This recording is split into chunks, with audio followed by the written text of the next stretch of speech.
पश्चिम बंगाल की राजनीति में एक ऐसा फैसला सामने आया है जिसने 50 साल पुराने इतिहास के पन्नों को एक बार फिर से पलट कर रख दिया है।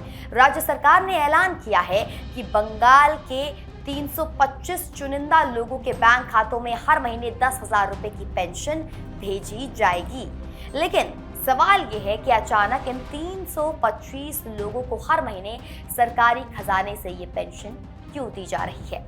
आखिर इन लोगों का इतिहास क्या है और इस फैसले का कनेक्शन 1975 की उस भयावह इमरजेंसी से कैसे जुड़ा हुआ है जिसने पूरे देश की नींव हिला दी थी? अगर आप इसे सिर्फ एक आम सरकारी स्कीम समझ रहे हैं तो रुकिए, इस फैसले की जड़ें देश के लोकतंत्र के सबसे काले दौर में छिपी हैं।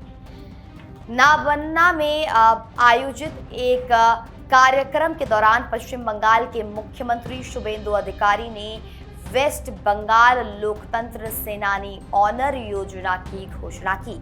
इस स्कीम के तहत उन लोगों को वित्तीय सम्मान दिया जा रहा है जिन्होंने 1970 के दशक में तत्कालीन केंद्र सरकार के तानाशाही फैसलों के खिलाफ आवाज उठाई थी और अपनी जान की परवाह किए बिना सड़कों पर उतरे थे। लेकिन आखिर इस सूची में सिर्फ 325 लोग ही क्यों शामिल हैं और इस पेंशन को पाने का पैमाना क्या तय किया गया है? राज्य सरकार की जांच में सामने आया कि ये वे 325 लोग हैं जिन्होंने 1975 से 1977 के बीच लगी इमरजेंसी के दौरान लोकतंत्र को बचाने के लिए कड़ा विरोध जताया था।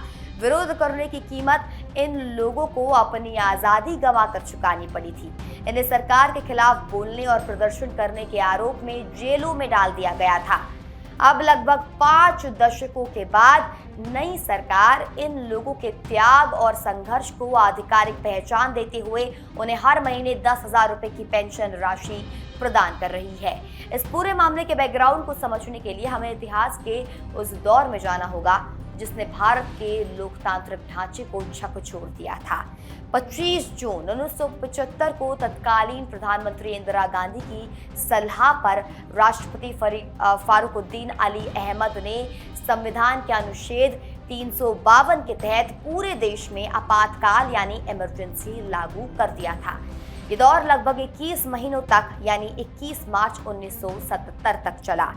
इस दौरान नागरिकों के मौलिक अधिकार छीन लिए गए, मीडिया पर कड़ी सेंसरशिप लगा दी गई और सरकार के खिलाफ उठने वाली हर आवाज को दमनकारी कानूनों के जरिए दबा दिया गया।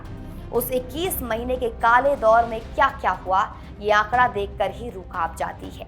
दमनकारी कानूनों के तहत 1 लाख से भी ज्यादा नेताओं, सामाजिक कार्यकर्ताओं, पत्रकारों और आम नागरिकों को बिना किसी ठोस मुकदमे के जेल की सलाखों के पीछे ठूस दिया गया था। इतना ही नहीं, उस समय जबरन नसबंदी जैसे तानाशाही अभियान भी चलाए गए थे जिससे पूरे देश में डर और खौफ का माहौल बन गया था। बंगाल में भी सैकड़ों लोगों ने इस जुल्म के खिलाफ आवाज उठाई थी और यातनाएं सही थी।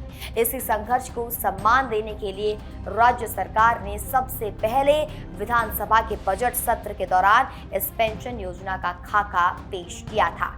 मुख्यमंत्री शुभेंदु अधिकारी का कहना है कि ये फैसला केवल एक आर्थिक मदद नहीं है बल्कि उन वीरों के प्रति एक सच्चा सम्मान है जिन्होंने देश में लोकतंत्र को जीवित रखने के लिए अपनी खुशियों की कुर्बानी दी।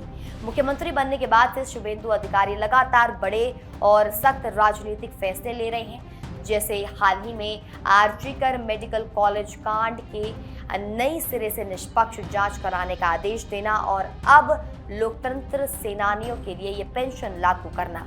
अब सबसे बड़ा सवाल ये है कि इस फैसले से आम जनता को क्या समझना चाहिए और इसका राजनीतिक संदेश क्या है।